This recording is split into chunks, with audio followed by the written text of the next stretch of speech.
Welcome to Sermons in the Park, a ministry exploring biblical truth from the Word of God, focusing on the truths that help us in our daily walk with Christ in every aspect of our lives. Now, here is your Reverend, Jamie McCaskill. Hello, brothers and sisters, and welcome back to an all-new Sermons in the Park. As always, I am your Reverend Jamie McCaskill. I want to take this time, like I do each and every week, just to say thank you for joining me here. And it's a pleasure to always be here with you. Like today, actually, for you guys, it's yesterday. For me, it's still today because it's still Saturday. I had the pleasure of doing a dedication for a young baby, for Derek and Monica's child, Cooper. This was a pleasure for me to do it. I always enjoy doing those things. Also, if you follow me on Facebook, I just posted today that I made a bunch of little prayer cloths. If you are interested in getting one of those, reach out to me. Underneath the videos, you see there's an email address for Sermons in the Park. Same over on the podcast. Just reach out.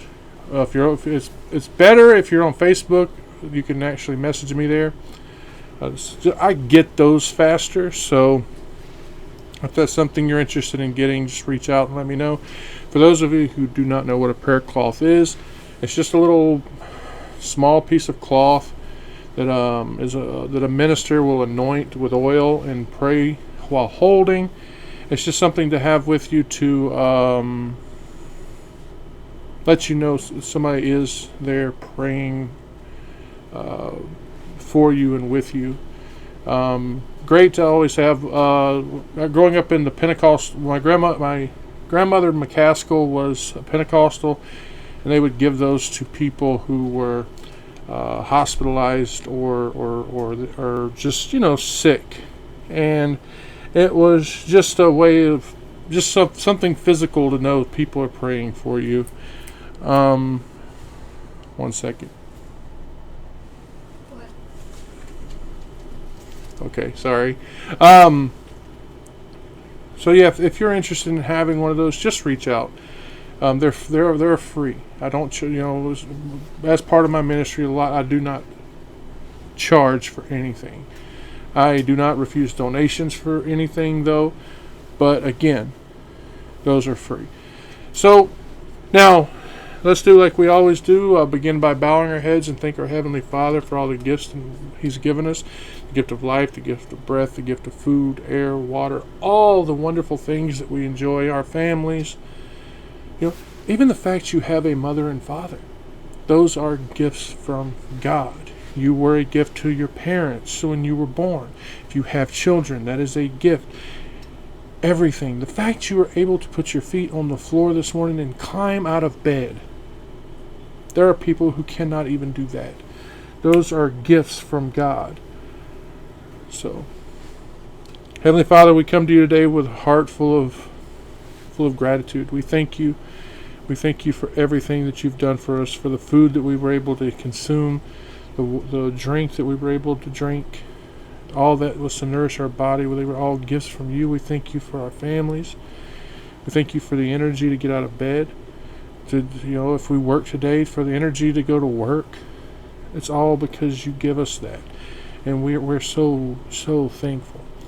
We're thankful for your Son Jesus, who came so long ago just to die, so to make us worthy to be able to come to you and ask you for things. We don't need to come. We don't need to go through other people.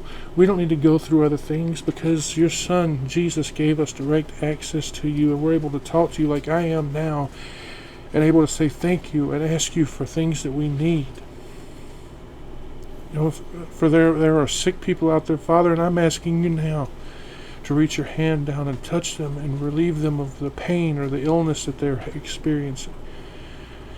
For those who are in comas, to wake up and be with their families and be healthy.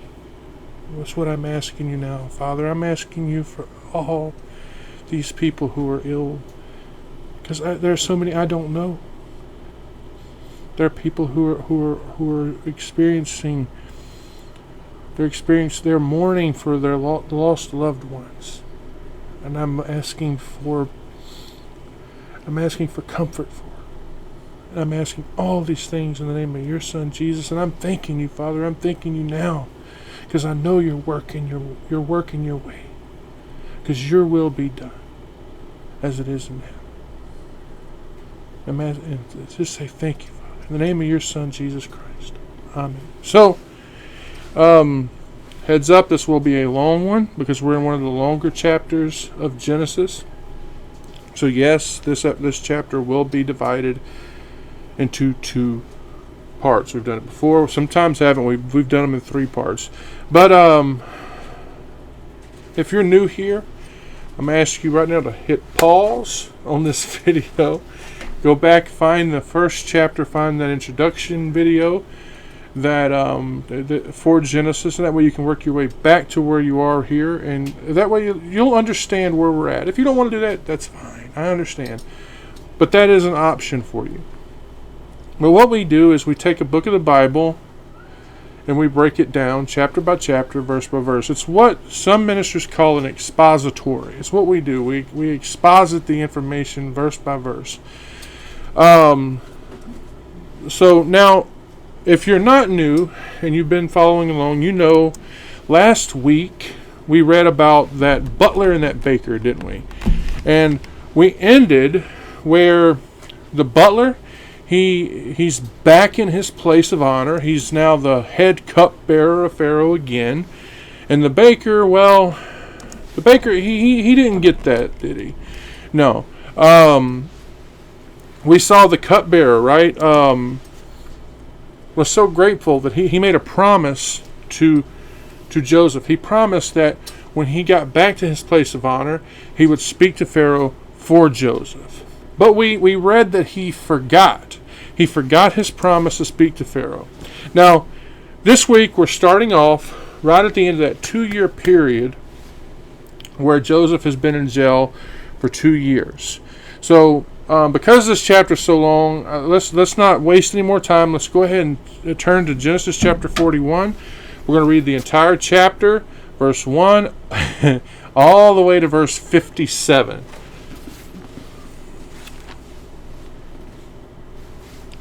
And it came to pass at the end of the 2 full years, the Pharaoh dreamed, and behold, he stood by the river.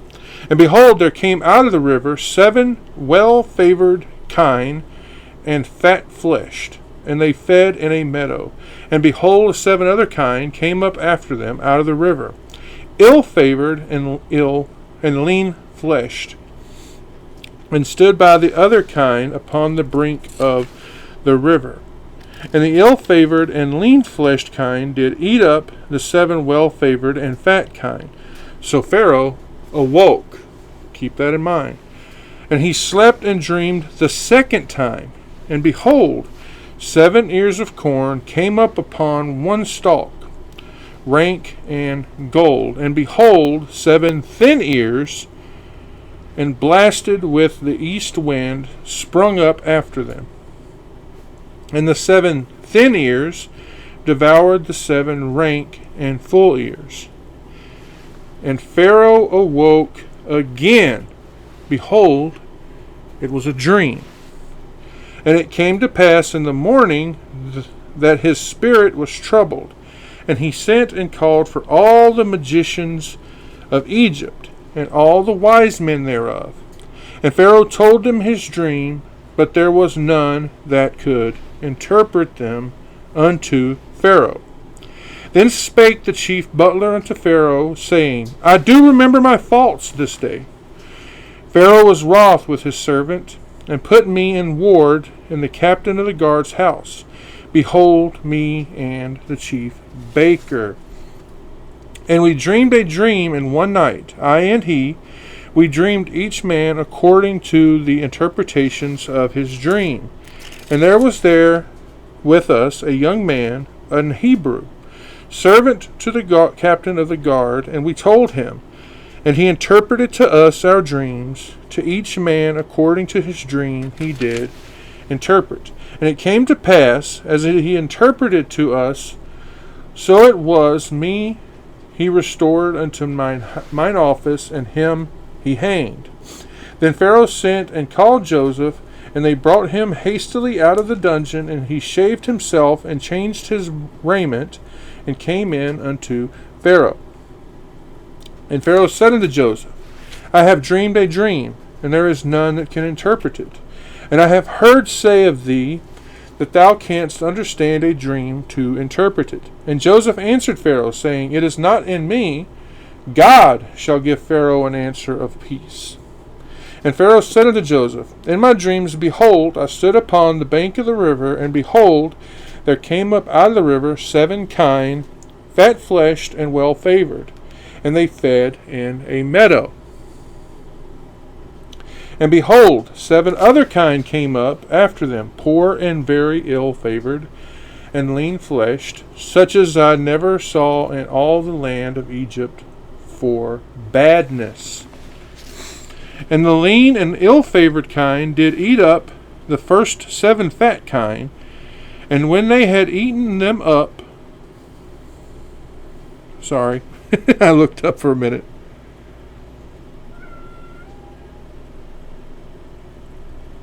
It could not be known that they had eaten them, but they were still ill-favored. And as the beginning, so I awoke. And I saw in my dream, and behold, 7 ears came up in one stalk, full and good. And behold, 7 ears withered, thin and blasted with east wind, sprang up after them. And the thin ears devoured the 7 good ears. And I told this unto the magicians, but there was none that could declare it to me. And Joseph said unto Pharaoh, The dream of Pharaoh is one. God has showed Pharaoh what he is about to do. The 7 good kine are 7 years. The 7 good ears are 7 years. The dream is one, and the 7 thin and ill-favored kine that came up after them are 7 years, and the 7 empty ears blasted with the east wind shall be 7 years of famine. This is the things which I have spoken unto Pharaoh. What God is about to do, he showeth unto Pharaoh. Behold, there come 7 years of great plenty there throughout all the land of Egypt, and there shall arise after them 7 years of famine, and all the plenty shall be forgotten in the land of Egypt, and the famine shall consume the land. And the plenty shall not be known in the land by reason of the famine following, for it shall be very grievous. And for that the dream was doubled unto Pharaoh twice. It is because the thing is established by God, and God will shortly bring it to pass. Now therefore let Pharaoh look out a man Now therefore let Pharaoh look out a man discreet and wise, and set him over the land of Egypt. Let Pharaoh do this, and let him appoint officers over the land, and take up the 5th part of the land of Egypt in the 7 plenteous years, and let them gather all the food of those good years that come, and lay up corn under the hand of Pharaoh, and let them keep food in the cities, and that food shall be for store to the land against the 7 years of famine, which shall be in the land of Egypt, that the land perish not through the famine. And the thing was good in the eyes of Pharaoh, and in the eyes of his servants. And Pharaoh said unto his servants, Can we find such as one as this is, a man in whom the Spirit of God is? And Pharaoh said unto Joseph, Forasmuch as God has showed thee all this, there is none so discreet and wise as thou art. Thou shalt be over my house, and according unto thy word shall all my people be ruled. Only in the throne will I be greater than thou. And Pharaoh said unto Joseph, See, I have set thee over all the land of Egypt.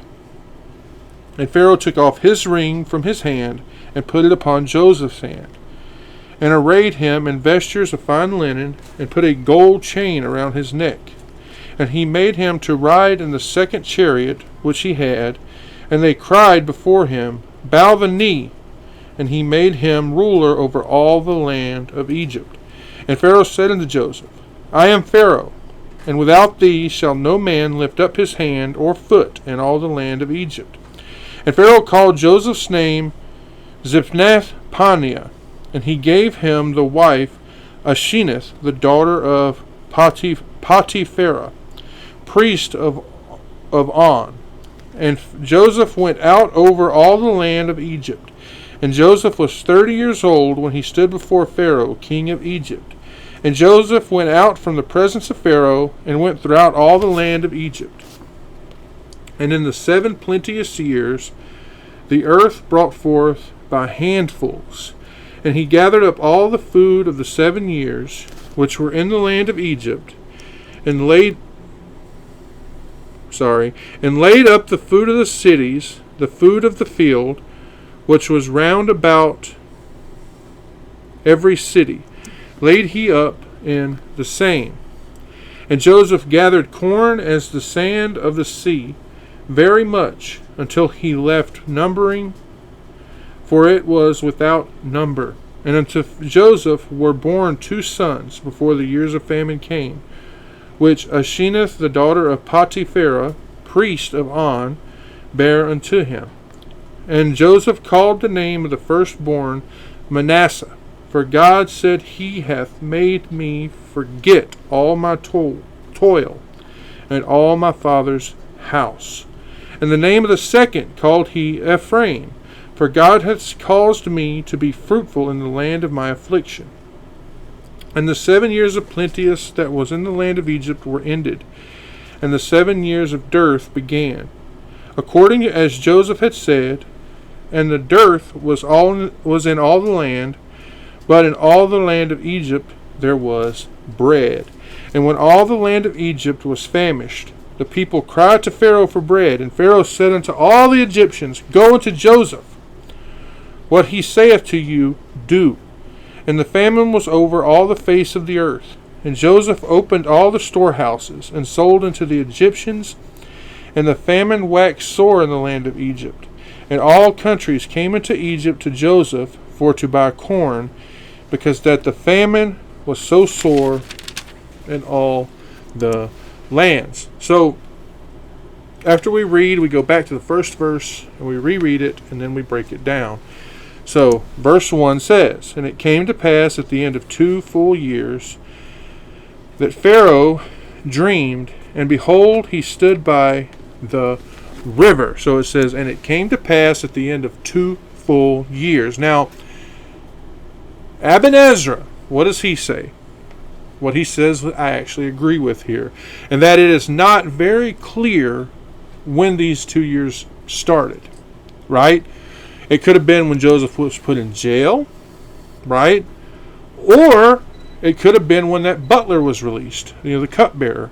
We don't know, but I think that the butler being released just makes more sense here.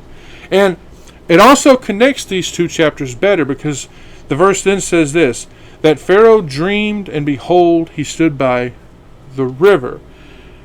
This sounds to me, right, like he was dreaming.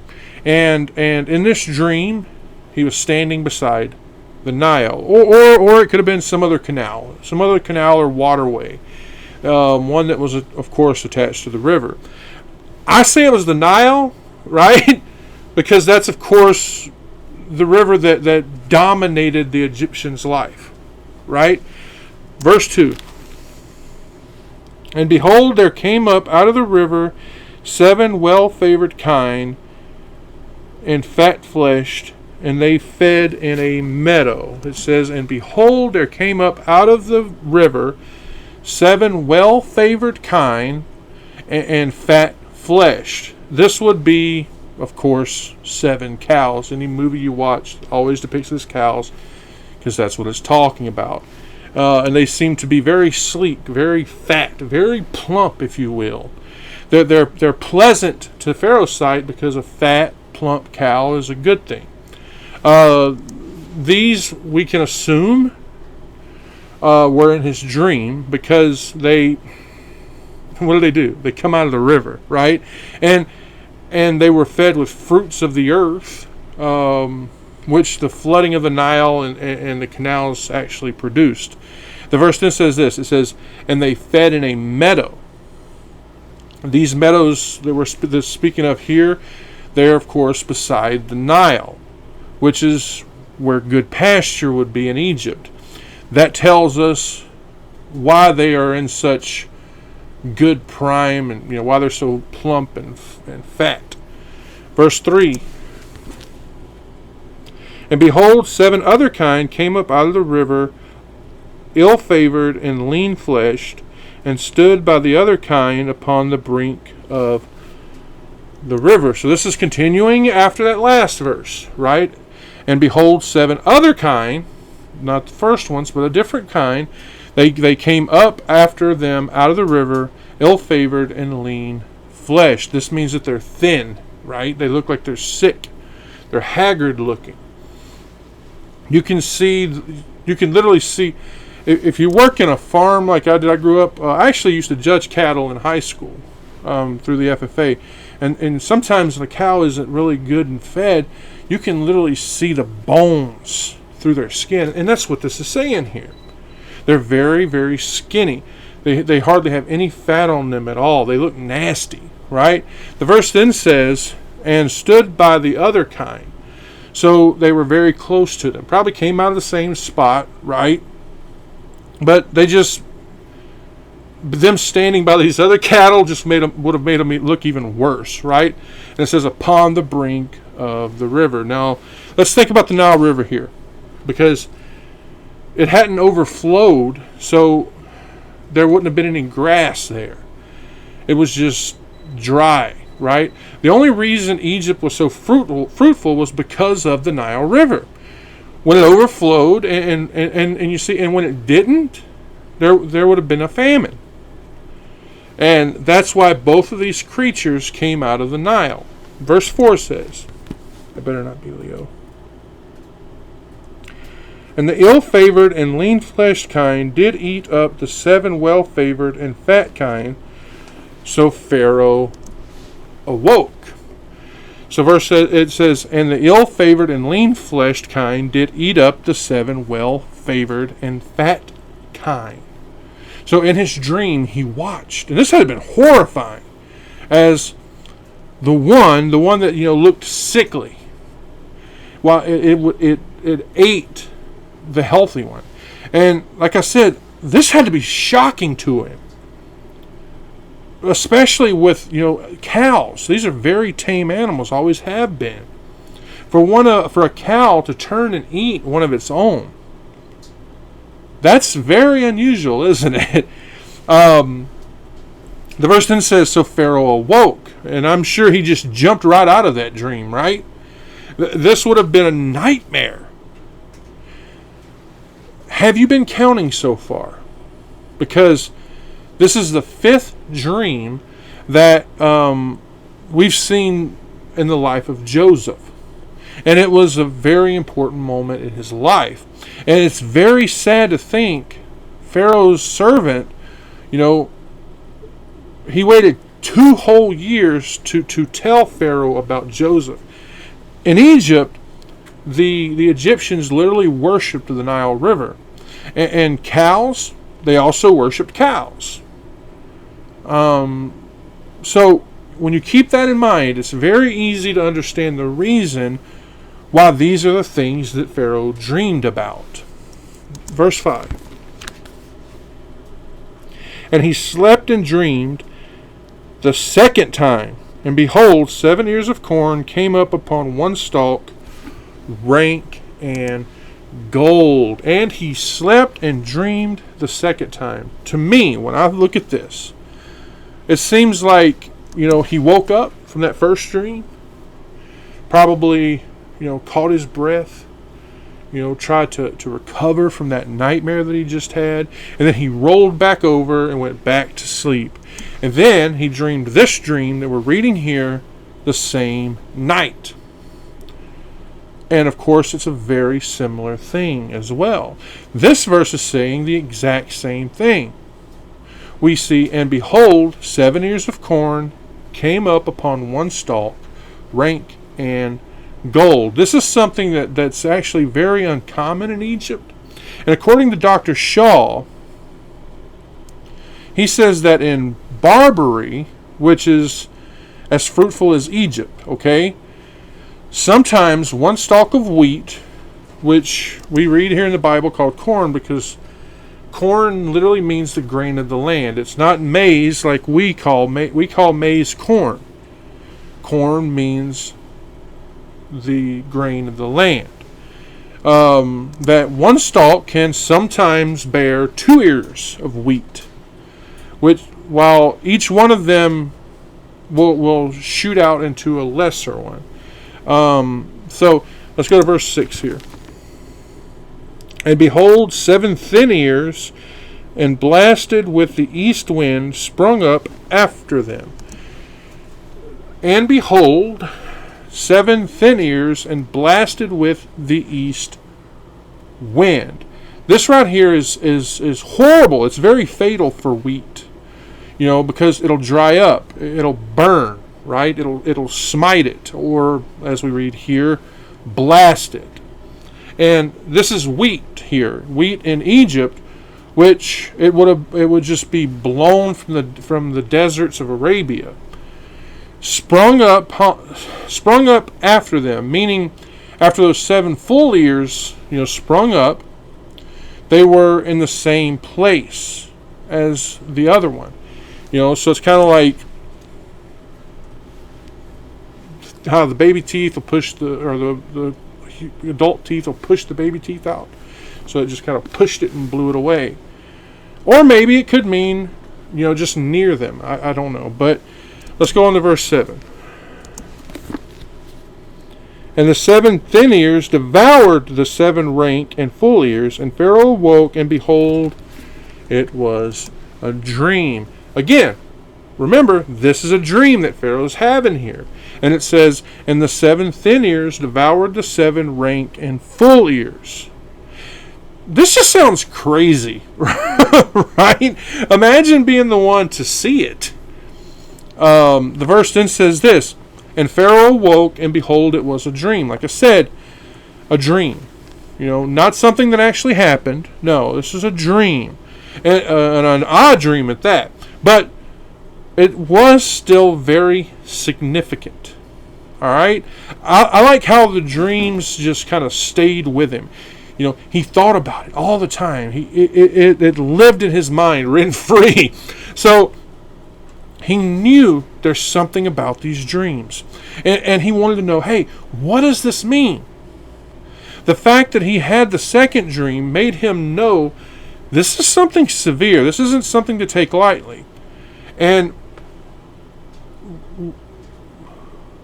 is this a dream that's going to come true? He's thinking these things, right? So, verse 8. And it came to pass in the morning that his spirit was troubled, and he sent and called for all the magicians of Egypt, and all the wise men thereof. And Pharaoh told them his dream, but there was none that could interpret them unto Pharaoh. So, we start off this verse with this, and it came to pass in the morning that his spirit was troubled. So think about the dream. Thinking, he thought about it throughout his whole day. It was like having those images in front of his eyes all day long, no matter if he was asleep or he was awake. So of course, it kept him from being at ease. He just couldn't relax. He needed to know what it meant. And then the verse says this, and he sent and called for all the magicians of Egypt and all the wise men thereof. Now these men were, they would pretend that they had very great skills. Skills in things like nature and astrology, or what we would call science today. They would also pretend to know the future. That they could, interpret dreams and things like that. And then the verse says this, and Pharaoh told them his dream. This of course means both of the dreams. Remember, they had a little similarity to them. And since there was just a little time between them, this showed that they were in a way, one dream.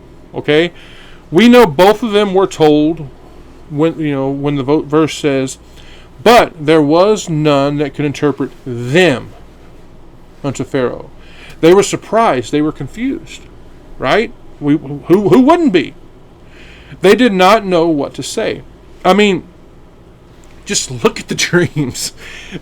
They're strange. They're surprising. And think about this. We as Christians, we know about these dreams. And it's still surprising to us. Imagine being someone who didn't know about them when they were new. This would have been crazy to even think of. When he told them, right? They wouldn't even hazard a guess. And if they did, it's apparent that, he wasn't satisfied with any of the answers that he received. Think about this. This was not one advisor. No. It wasn't a dream expert. It says a council of them. There was multiples. And all of them combined were standing in front of it. And they couldn't come up with an answer. They couldn't come up with an interpretation of this dream. Or dreams, right? I also think that none of them would have guessed that they had just set the stage for Joseph to come in and enter into Egyptian history. Anyway, here we have another dreamer who has trouble, who was troubled because he didn't understand his dream. Kind of like how some of us do, right? Pharaoh, he first tries the world, just like all the rest of us would. But the world cannot give you an answer for something that is the business of God. Amen? Verse 9.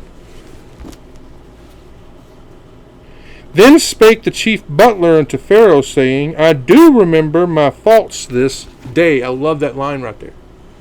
Because we start off with, then spake the chief butler to Pharaoh. We see here that it just, suddenly he remembers. Right? And what do we see him first do? He apologizes for his neglect. Right? He calls out his own offenses. And he tells the Pharaoh about Joseph, right? A Hebrew prisoner. And how Joseph interpreted those dreams 2 years before this. He says, saying, I do remember my faults this day. Some take this as him talking about how he forgot his promise to Joseph, to mention Joseph to the Pharaoh. But me personally, I think that he's speaking of what he had done that caused Pharaoh to be upset with him, right? Now, these could have either been something that he had truly done, right? That Pharaoh then pardoned him for, that Pharaoh charged him for, and now he's cleared him. And I think we see him admitting his mistake here. He owns up to them, that the king was good for clearing him. And he talks about this so he can then tell him what happened. Amen? So let's look at verse 10 here. Pharaoh was wroth with his servants, and put me in ward in the captain of the guard's house, both me and the chief baker. So the butler says this. The butler says, Pharaoh was wroth with his servant. This does not mean all of his servants, okay? Just him and the baker. Now, I found something interesting when I was researching this, because Abin Ezra, he makes sure to point out this. He says Pharaoh was not the proper name of this specific king. Well, of course, right? But his title of office. Pharaoh means king. We understand that. I mean, I'm sure that every one of us can gather that much. But I found it interesting that Abin Ezra made sure to point that out. Okay? And he even makes sure that we know that the butler would never call the Pharaoh by his name in his presence. The verse then says this, and put me in the ward in the captain of the guard's house. He put him in there because of the crime that the Pharaoh believed he committed, whether he did it or not. He put him in there because he believed he did. Remember, the captain of the guard's house that he's speaking of here is that prison where Joseph was. Potiphar's house. Joseph was and of course, Potiphar was Joseph's master. Anyway, he says both me and the chief baker. Makes it clear who he's speaking of. Who Pharaoh was angry at when he put him in prison. Verse 11 says, "And we dreamed a dream in one night, I and he, we dreamed each man according to the interpretation of his dream." This time we're reading the butler say, "And we dreamed a dream in one night, I and he," meaning him and the baker. They both had their dreams the same night. And then we see this. We dreamed each man according to the interpretation of his dream. Both the dreams that were they told them what was going to happen to them. That's what he's saying. Just like Joseph told them. The dreams, the interpretations, the events of the dreams, they all answer to each other, right? So, verse 12. "And there was there with us a young man, an Hebrew, servant to the captain of the guard, and we told him, and he interpreted to us our dreams. To each man according to his dreams he did interpret." So back to the beginning it says, "And there was with us there with us a young man." This young man, of course, is Joseph, right? He was in the prison with them. He took care of them. He watched over them. He waited on them. And at that time, Joseph would have been 28 years old, right? Because it's been 2 years since what happened. And we're told here in a little while that Joseph was 30 when he stood before Pharaoh. We read that in verse 46, I believe. And now the butler says here, "A Hebrew servant to the captain of the guard." Now, did you notice? He first describes Joseph with his age, a young man, and then as a Hebrew, and then by his state, his condition, a servant. And none of these helped in recommending him to the king. Okay? The verse goes on to say, "And we told him," meaning they told him their dreams, right? He says, "And he interpreted to us our dream. To each man according to his dream did he interpret." Meaning, he told them what their dreams meant, right? What their dreams were warning them about. Remember, each interpretation was different, depending on the dream. So, all of a sudden, the butler just, poof, he remembers this. And he tells the Pharaoh about it, about the dreams, about the baker. And then he tells him about Joseph, this Hebrew boy who had interpreted their dreams. And then we see in verse 13, "And it came to pass, as he interpreted to us, so it was. Me he restored unto mine office, and him he hanged." So it says, "And it came to pass, as he interpreted to us, so it was." Do you notice that this is repeated here? And it's repeated quite frequently. He's saying that the interpretation was proven true. The reason that it's repeated so much is to make sure that you and I understand just how certain the interpretation was. That way, Joseph is very, very highly recommended to Pharaoh. "Me he restored unto my office, and him he hanged." This is him saying that Joseph was able to interpret that the dreams told them what was going to happen to them. That the butler, of course, would be restored to his office, and the baker, well, he was hanged. Just like it happened. Now, looking at what was said here, I do want to point something out. Abbot Ezra and Jarkey as well, they both interpret this as saying that it was Pharaoh that restored the butler and hanged the baker, or that he ordered these things to happen. And that it was an answer to what Joseph interpreted. But I believe that he's speaking of Joseph here, because we see him immediately spoken of. And think about this. He's speaking to Pharaoh here. And it's not considered decent to speak of Pharaoh without naming him. Okay? So that means this is contrary to that. Am I wrong? So, look at verse 14. Then Pharaoh sent and called Joseph, and they broke him hastily. Oh, I'm sorry. I said broke. Brought him hastily out of the dungeon, and he shaved himself and changed his raiment, and came in unto Pharaoh. Then Pharaoh sent and called for Joseph. And I said broke him out of jail. Anyway, so he sent a messenger to the jailer, to the captain of the guard. Who knows? Maybe the jailer. I don't know. But anyway, he told him to set Joseph free and send him to Pharaoh. I want you to take a look at Psalm 105, verse 20.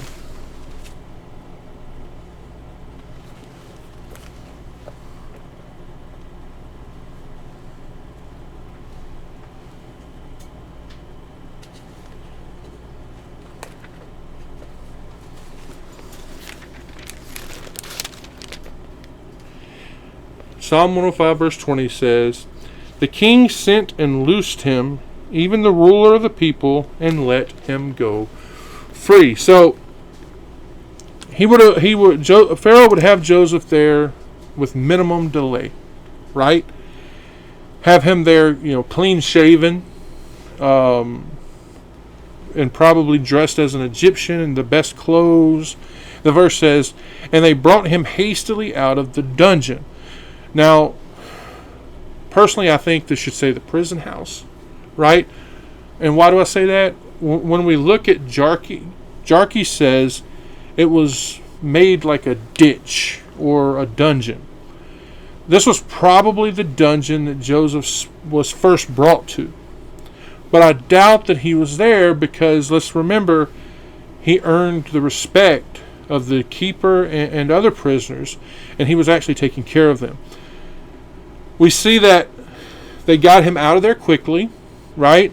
You could say that they made him run from the prison to the palace, right? Because the Pharaoh wanted to see him. He was very eager to see him, so he could come in and interpret that dream. The verse then says this, "And he shaved himself." This is the job of a barber, and the barber would have been the one to do it. Ibn Ezra says that his beard hadn't been shaved and his hair hadn't been cut for a very long time, like anyone in prison at that time. The verse then goes on to say, "And changed his raiment." Well, of course. I'm pretty sure those clothes that he had on in prison, they probably stank, right? And they probably wouldn't have been fit for him to stand in front of Pharaoh while wearing. So he, of course, changed out of them and into, like I said, probably some nice Egyptian clothes. I think that either the messengers or the captain of the guard would have given him some clothes. The verse then says, "And came in unto Pharaoh." He was brought into the palace and he stood before Pharaoh. We do not know what city this took place in. We don't know where the prison was, but it was most likely in a city that the Bible calls Zoan. And that was actually an ancient city that was in Egypt. We can see that in Numbers chapter 13, verse 22.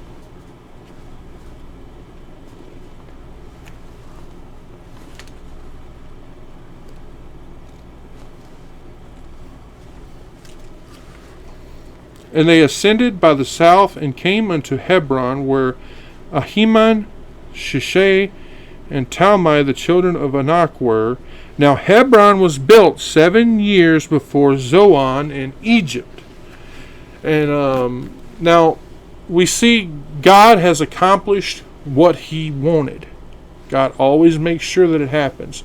Joseph is free from jail. He had to have been filthy, right? So we see he gets cleaned up, and then he goes before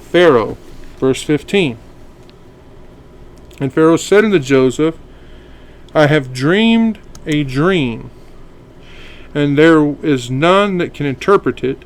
And I have heard say of thee that thou canst understand a dream to interpret it. So Pharaoh, boy, he quickly gets to the point, right? Because it says, and Pharaoh said unto Joseph. Do you see? As soon as we're introduced, Pharaoh gets right to the point. He says, I have dreamed a dream, and there is none that can interpret it.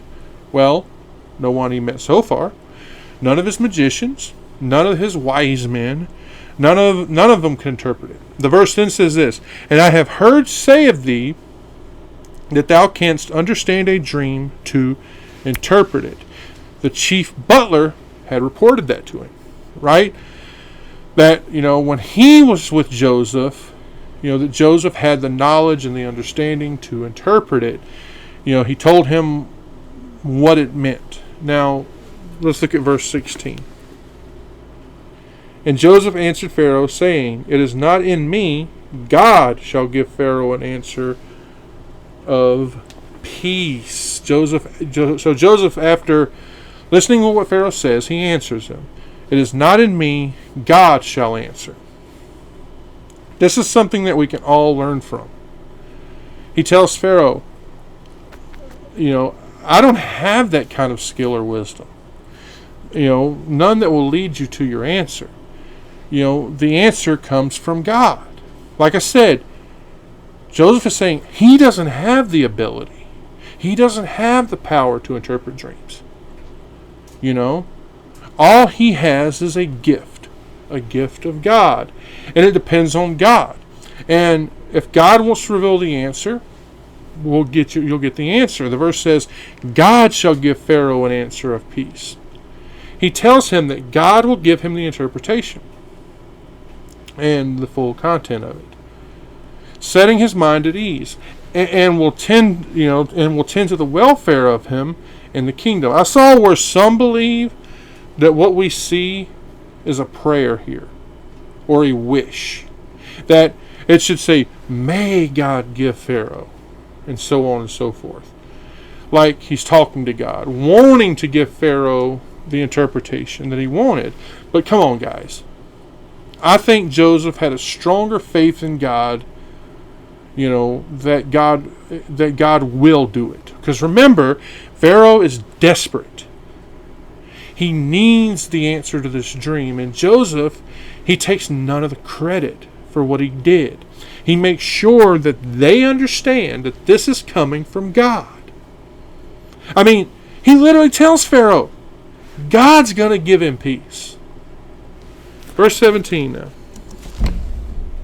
And Pharaoh said unto Joseph, in my dream, behold, I stood upon the bank of the river. So we start off this verse with, and Pharaoh said unto Joseph. Well, Pharaoh just kind of tells Joseph about his dream. This time in a more substantial way, but still with the same purpose. He says, in my dream, behold, I stood upon the bank of the river. The river, of course, being the Nile. We already discussed that. He would have had full sight of, and he was able to see everything that we're about to, of what we read about already. Verse 18. And behold, there came up out of the river 7 kine, fat-fleshed and well-favored, and they fed in a meadow.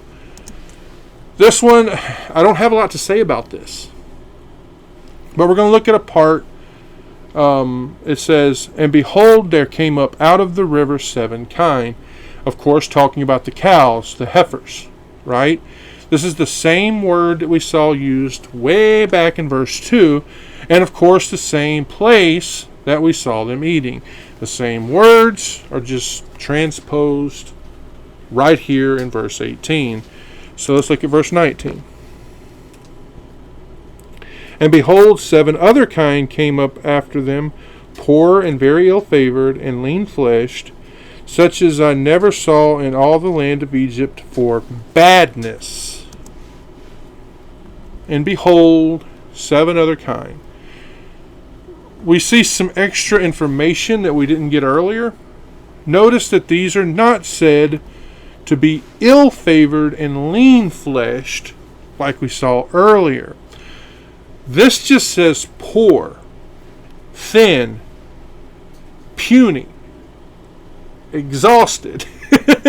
They do not seem strong, right? And it seems to be, caused by some kind of an illness or starvation. And that's, of course, because of what we read here. It says, such as I never saw in all the land of Egypt for badness. Egypt is very famous for good, healthy cattle.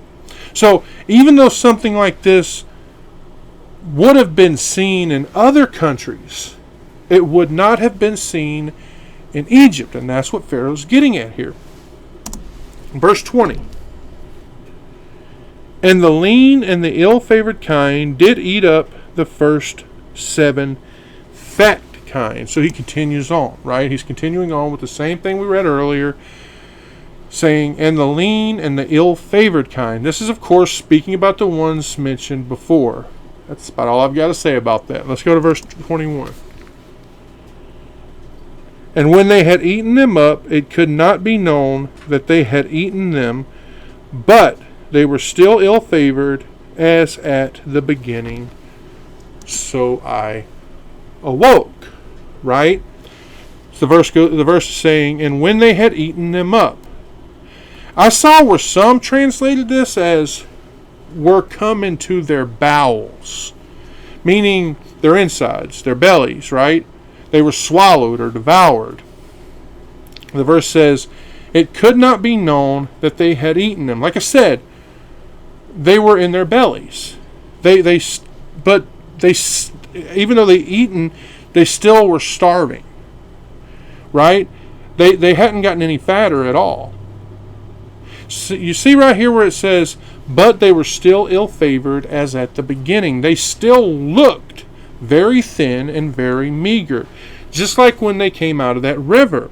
And Pharaoh says when he saw that, the verse says, so I awoke. Well, of course, he was surprised. Just like you or me, any of us would be. Anyway, that was, of course, the first dream. And then we'll go on to verse 22. And I saw in my dream, and behold, 7 ears came up in one stalk, full and good. I don't have a lot to say about this one. Just like the rest of them, it's pretty self-explanatory. We've already read about it. But again, I want to look at one part here. It says, and I saw in my dream. So after he woke up, right, he quickly went back to sleep, just like I said earlier. And he has a second dream. This one, of course, was like the first one. And because they were so close together, they both represented the same thing. It was still one dream. This one is more of a continuation of the last one. We see that the verse tells us this, behold, 7 ears. Like we saw back in verse 5, right? Moving on, verse 23.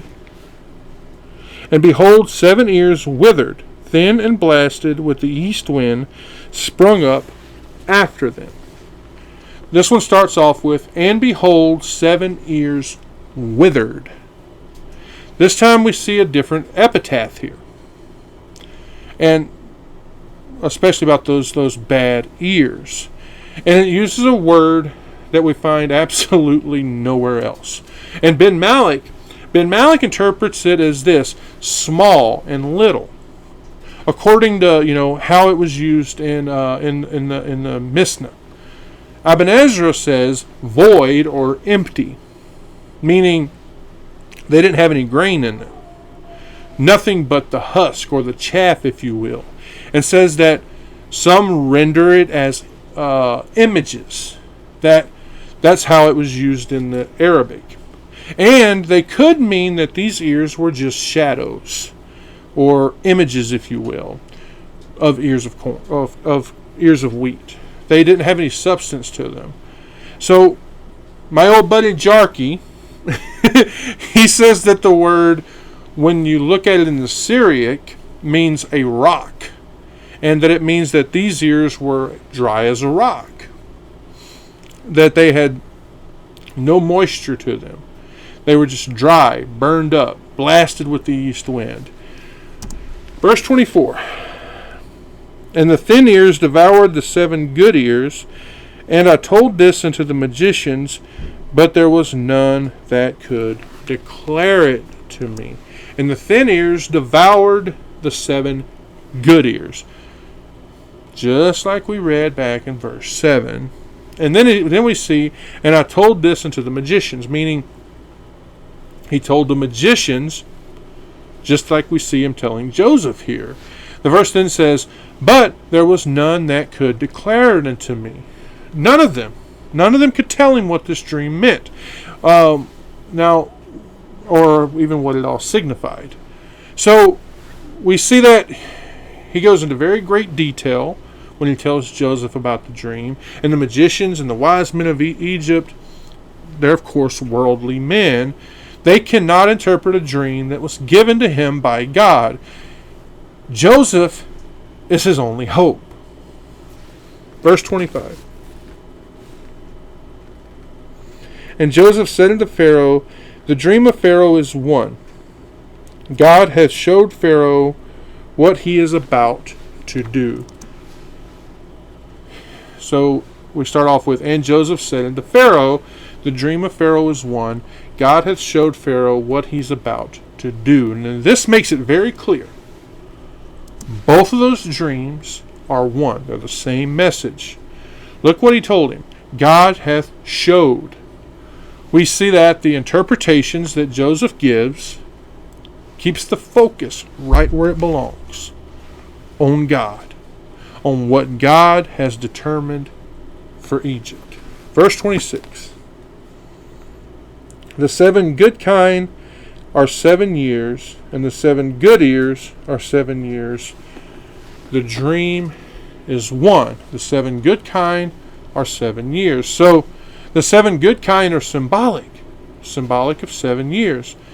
7 years of plenty. Just like its antithesis, right? It says the 7 good ears are 7 years. The same exact thing. The verse then says the dream is one. In one dream, we see 7 good kine and 7 good ears in another. Both are symbolic of the same exact thing. Verse 27. And the 7 thin and ill-favored kine that came up after them are 7 years. And the 7 empty ears, blasted with the east wind, shall be 7 years of famine. And 7 thin and ill-favored kine that came up after them are 7 years. Another 7 years here. But these are different. Keep reading. The verse says, and the 7 empty ears, blasted with the east wind, shall be 7 years of famine. Simple. Very easy to understand. 7 years of famine. That's what they signify. Verse 28. This is the thing which I have spoken unto Pharaoh. What God is about to do, he showeth unto Pharaoh. This is the thing which I have spoken unto Pharaoh. Meaning the interpretation. The verse says, what God is about to do, he showeth unto Pharaoh. This is meaning 14 years. Right? 7 years of famine, 7 years of sterility. 14 years total. Verse 29. Behold, there come 7 years of great plenty throughout all the land of Egypt. Read that again. Behold, there come 7 years of great plenty throughout all the land of Egypt. Not just enough, okay? An abundance, a luxury. Like when the Nile is 16 cubits, as Pliny says. Even though this is something natural, it's because of God. I mean, you explain the Nile overflowing to me for 7 years, causing an abundance. You can't, can you? Because it's from God. And that is how God works. Verse 30. And there shall arise after them 7 years of famine, and all the plenty shall be forgotten in the land of Egypt, and the famine shall consume the land. And there shall arise after them 7 years of famine. Again, this one would be caused by the Nile not overflowing like it usually does. So, of course, there's going to be a famine. This would, of course, be because of God. The verse says, and all the plenty shall be forgotten in the land of Egypt. So the Egyptians, they would feel like those 7 years of plenty never happened. They would be so focused on just how horrible things are that they'll just forget about all the good times, like they never enjoyed them. This right here explains the kind that eat the flesh, but they never seem to get better. The verse says, and the famine shall consume the land, meaning the inhabitants of it, and all the fruits and increase that the former years produced. So, verse 31. And the plenty shall not be known in the land by reason of the famine following, for it shall be very grievous. So Joseph is telling Pharaoh here, right? He says, and the plenty shall not be known in the land by reason of that famine following. Remember, there was a lot before, but now there would be a famine. So, a famine for 7 years. This famine is going to press hard on them. And after the famine, there would be no sign that there was ever any good time. As Joseph says, plenty. He says, for it shall be very grievous, meaning in Egypt and all the surrounding kingdoms. Verse 32. And for that the dream was doubled unto Pharaoh twice, it is because the thing is established by God, and God will shortly bring it to pass. And for that the dream was doubled unto Pharaoh twice. Remember, we discussed this earlier, that this dream, even though it was two separate dreams, was two separate symbols, it was still the same message. So it was the same message sent to him twice. The verse says, it is because the thing is established by God. God decreed it. It's going to happen. He's being firm about it. He knew that this was going to happen. And Pharaoh should be assured of that. That's why God gave him the dream twice, to make sure that he understands this is going to happen. The verse says, and God will shortly bring it to pass. He was going to do it quickly. It was about to begin. Bishop Usher, he said that at this time the harvest had started. The 7 years of plenty have already begun. Now, let me once again call your attention to the fact that Joseph is making sure everyone understands God's the one who authored these dreams. Everyone listening, he wants them to know that this interpretation is true. Again, the fact that there were two dreams lets him know this is going to happen soon. And this famine, it's going to be horrible. It's going to be terrible. Remember, 7 means, for you numerology fans, you know that means spiritually complete. So, how can we apply this story to our lives, to yours and mine? If God tells you to do something, do it. Noah, look at Noah. He built an ark. He told Joseph about the famine before it happens, so that Joseph can prepare. God helps his people when they're going through tribulation. When God speaks, brothers and sisters, listen.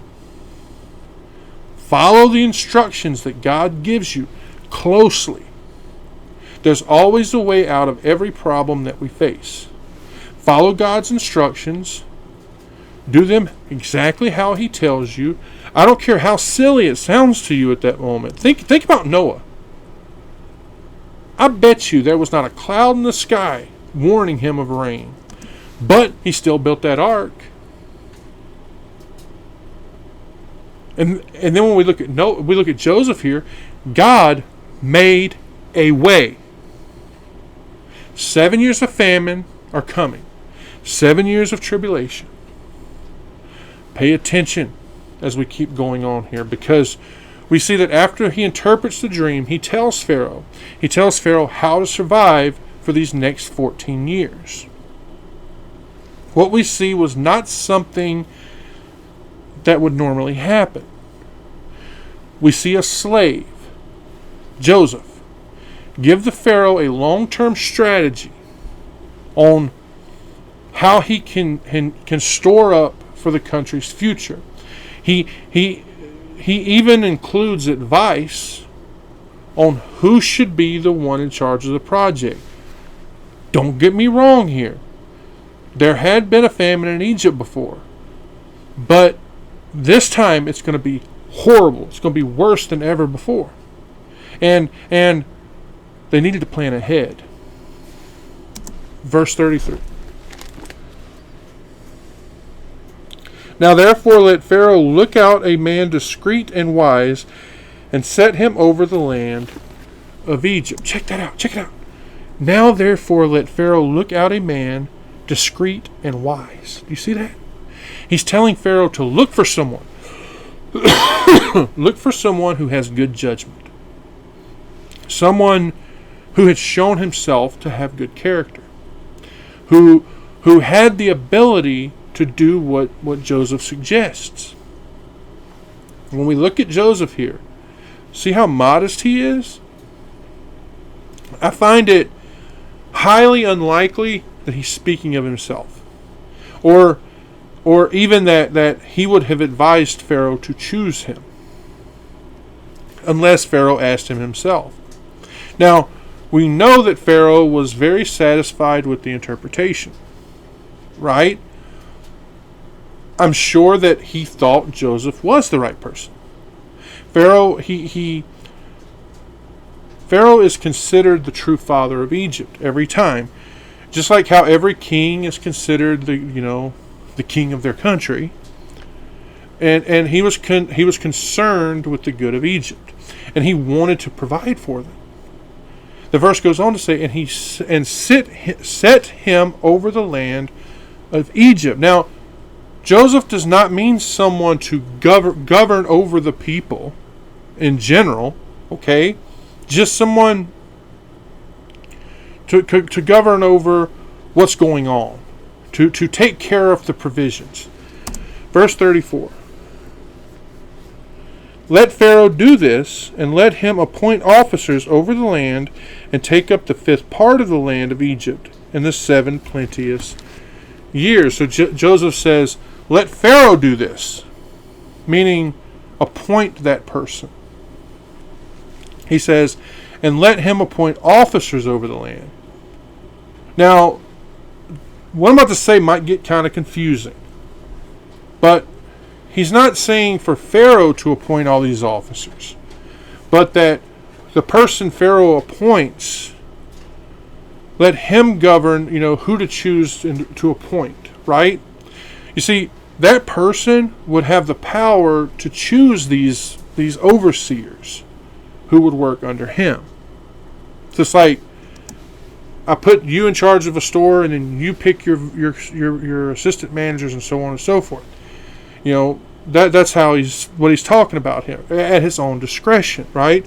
He says, and take up the 5th part of the land of Egypt in the 7 plenteous years. Now, no. Again, this can get confusing, especially when you read it. But this is not the officers that the governor is going to choose, but the governor himself. Look at the words there. It's the singular. Do you see that?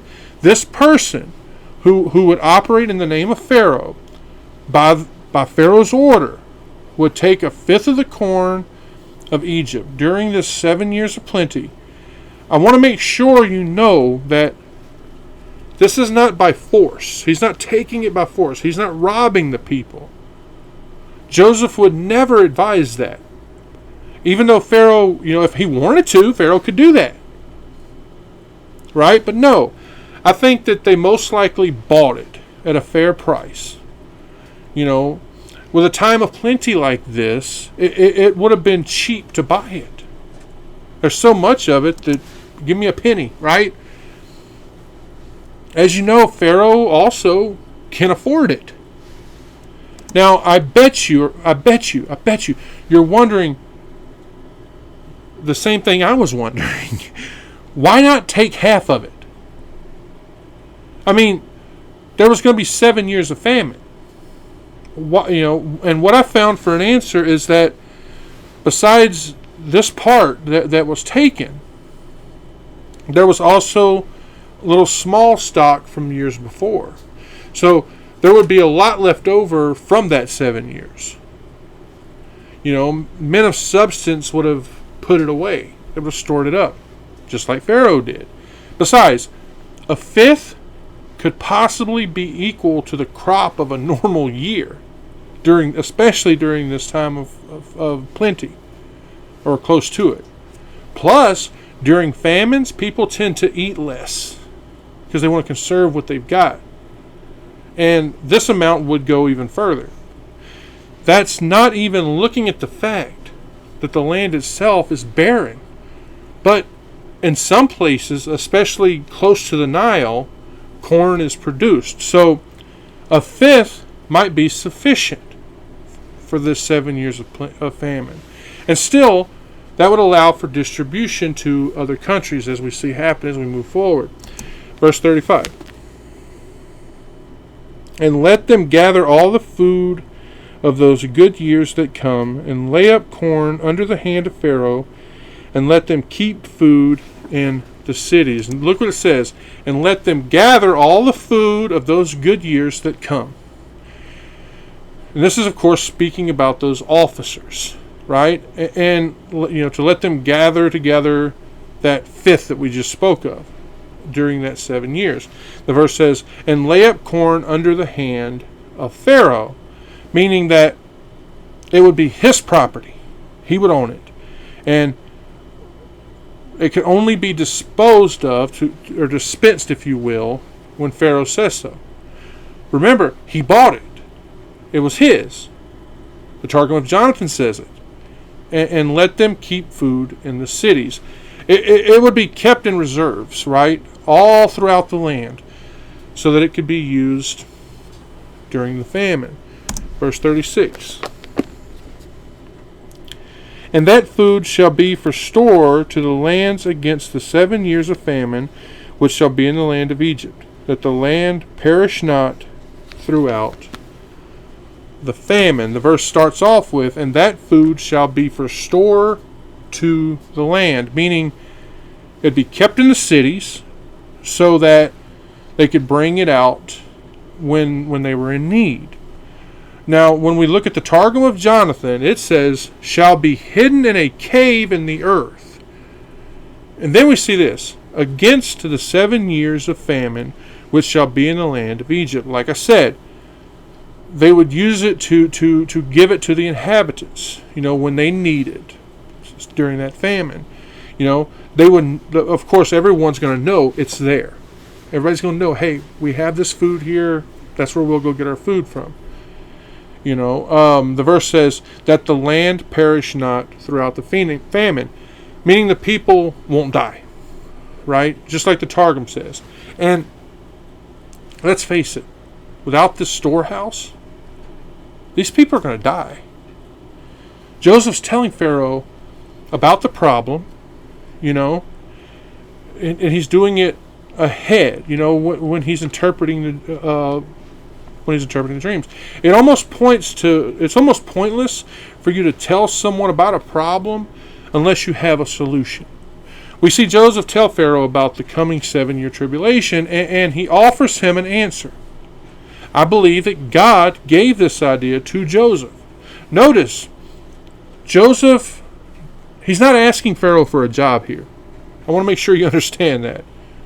In verse 33, there was no play on words. Remember, Pharaoh had already called all of his wisest men there.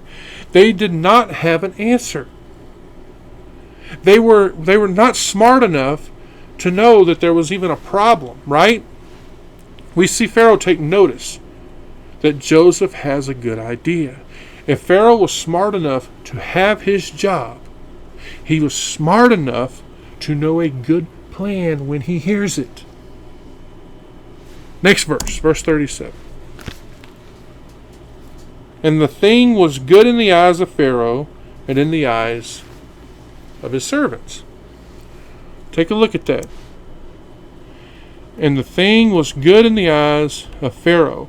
So Pharaoh was happy with Joseph's advice, with the plan that Joseph gave him, and in the eyes of his servants. That would, of course, be all those ministers that were there, the nobles.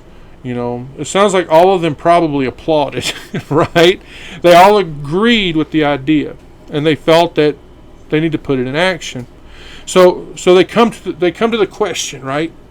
They come to this idea. They have to go, who do we pick?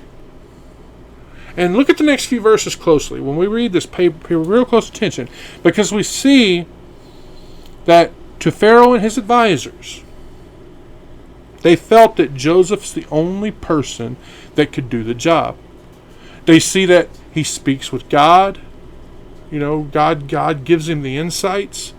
The focus that Joseph put on God took him from prison to palace. Like that. Amen. Verse 38. And Pharaoh said unto his servants, can we find such a one as this is, a man in whom the Spirit of God is? I want to look at the start of the verse here, because I want you to notice something. And Pharaoh said unto his servants. This is, of course, meaning the servants that are there with him, the ones that he would have consulted, right? And they were talking about who should take this job that Joseph is discussing. The verse says, can we find such a one as this is, in whom the Spirit of God is? Meaning, they look at who they have among them, right? Who's in the kingdom? Think about it. The person who had the character for this job, they couldn't find anyone like that. Now, I think that since Pharaoh was an Egyptian, and he's not a follower of Yahweh, the one true God, that part right here where it says the Spirit of God was probably Spirit of the gods, right?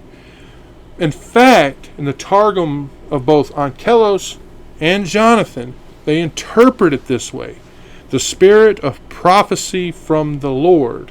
And since Egyptians did not understand things like the triune Godhead, they must mean the God who assisted Joseph. But look at how interesting this verse is. We see that only the Pharaoh agrees, but so do his servants. When we go throughout our lives as Christians, the people, they can see God in us. Even if they're not a Christian. There are times where someone doesn't like me and I wonder why. Have you ever experienced that? Especially as a Christian, as I've gotten becoming a Christian, I've noticed it more, where it's just something about me that I will, I will go. Little kids love me, I will go throughout the stores and places, and people will see me and they'll smile at me, but there's always that one or two people who, no matter how nice I am to them, no matter how good I am to them, they don't like me. I haven't even done anything to them, but just something that they see in me makes them not like me. People can see God in us, even if they're not a Christian, like I said. So how many times have you as a Christian walked up to a group of people who, like I just said, do not like you automatically? Anyway, let's go back to this verse. Spirit, notice that the word Spirit is capitalized here. Just like the way Holy Spirit is capitalized. Back to what we were saying here, we as Spirit-filled Christians, we find ourselves being ridiculed, don't we? Made fun of, put down. And when these worldly people, when they find the chips are down, they start eating each other, don't they? So, who do they call for help? That's right, a Spirit-filled Christian. They know where the power truly lies. They will ask us for prayer, even though they say they're not a believer. They'll go, preacher, they do it to me, can you pray for me? Can you pray for my family? I get that all the time. From people who say they don't believe. Verse 39, guys. And Pharaoh said unto Joseph, forasmuch as God hath showed thee all this, there is none so discreet and wise as thou art. So at the beginning it says, and Pharaoh said unto Joseph. So this would be after Pharaoh has spoken with his advisors, right? And they all agree that Joseph is the person. I think that even if someone disagreed, not liking him purely on envy, who wanted that post for themselves, I believe they kept quiet out of pure fear for Pharaoh. And Pharaoh says, for as much as God has shown thee all this, speaking about, the interpretation of the dreams, about, what's about to happen in the next 14 years, as well as what should be done for the good of the people. The verse then says, there is none so discreet and wise as thou art. There were none more fitting for the job, throughout the whole kingdom.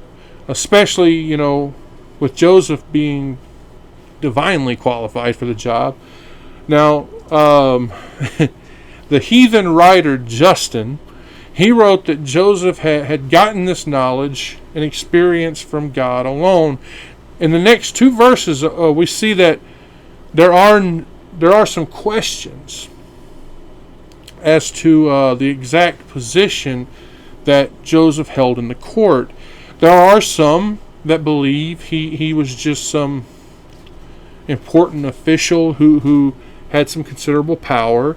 There are yet others who believe that Joseph was a vizier, or what we would now call a prime minister. We see that he was set as the chief steward over the house of Pharaoh, right? Verse 40. Thou shalt be over my house, and according unto thy word shall all my people be ruled. Only in the throne will I be greater than thou. Just look at what Pharaoh says here. He says, thou shalt be over my house, meaning Joseph would take care of all of his domestic affairs.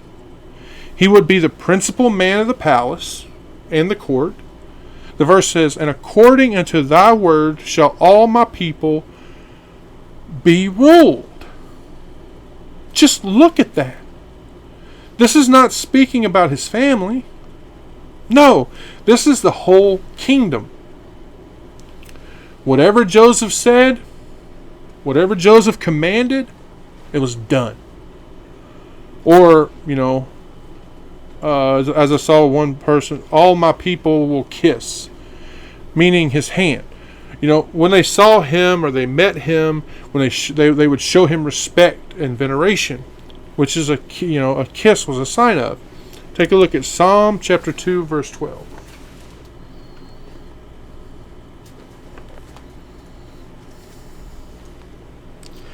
Kiss the Son, lest he be angry, and ye perish from the way. When his wrath is kindled but a little, blessed are all they that put their trust in him. When we look at the Targum of Onkelos, we see shall be fed, meaning supplied with corn and other necessities. That's how Jarkey interprets it as well, which would of course make it restrained to the office of gathering and laying up the storehouses. for what's about to come. Pharaoh says, only in the throne will I be greater than thou, meaning Pharaoh's the king, right? He's the only king. Pharaoh would wear his crown and sit on his throne. He would be the one who has all the ensigns and of being the royal majesty, if you will. Joseph would not have a share of that, but Joseph would have power, executive power. He would have authority. He would even bind princes and teach, right? He would instruct. He would direct senators, all that stuff. Take a look at Psalm 105:21.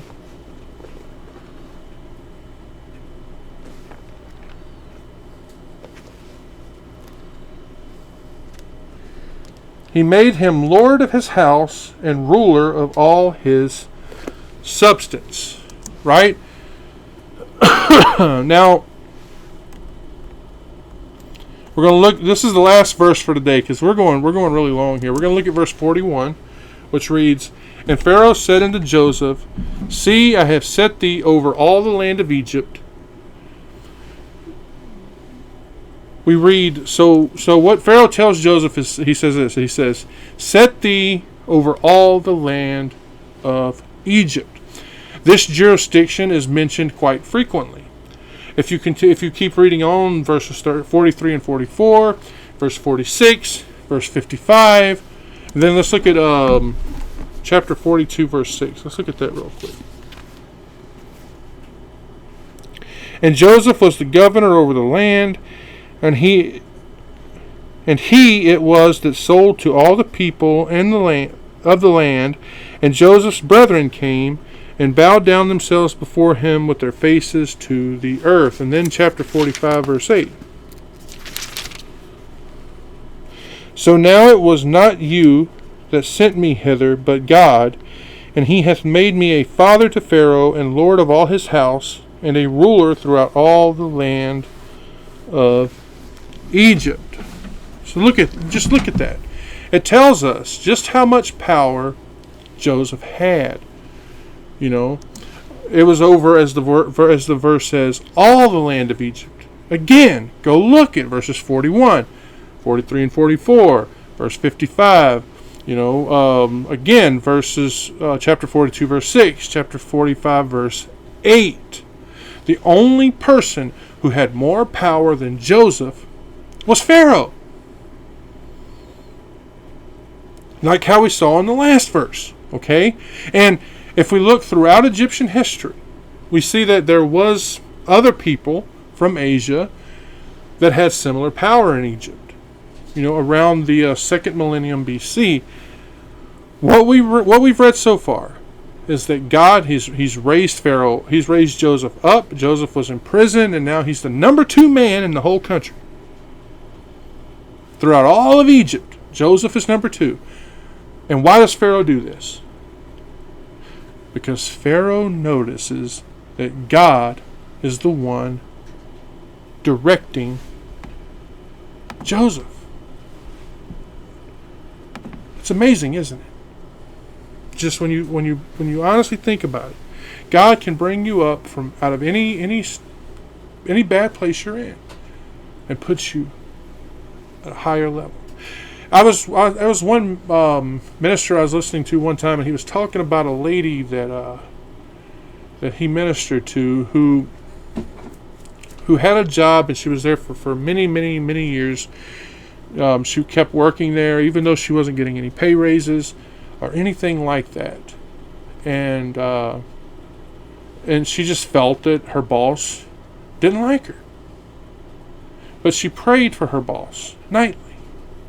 And one day he called her in the office and was yelling at her about something, and she just gently said, reminded him how long she's worked for him, how she hasn't, done anything wrong and things like that. And she said, what she told this minister happened was that when she was telling him that, she was going, I haven't left. I've been right here. You haven't given me a raise. You haven't done any, you've promoted people over me. These people come in, they get raises. She said, but I've stayed. And he was like, he just was yelling at her. And then he just suddenly goes, well, what if I gave you a raise, huh? What if I gave you this much? And she went, I would thank God. Okay, well, what if I gave you this much? I would thank God. Next thing you know, this lady's assistant manager. He gave her so much. And it was all because she prayed and she thanked God and she prayed for him. Out of his anger, he promoted her. He gave her more. She was blessed because she believed in God, and God gave her that. And she realized it. So, anyway, I know we've gone long today. This is over an hour and a half long, which is longer than well, actually, it's not the longest we've done lately, though, is it? But especially with as many verses as we've gotten today.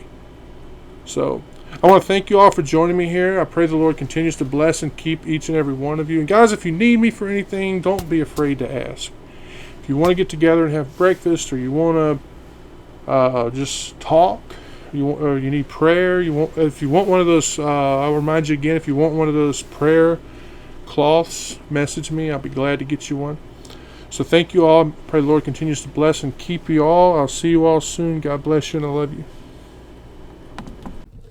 You have been listening to Sermons in the Park with Reverend Jamie McCaskill. Be sure to follow us on YouTube, BitChute, and Rumble. And as always, thank you for listening.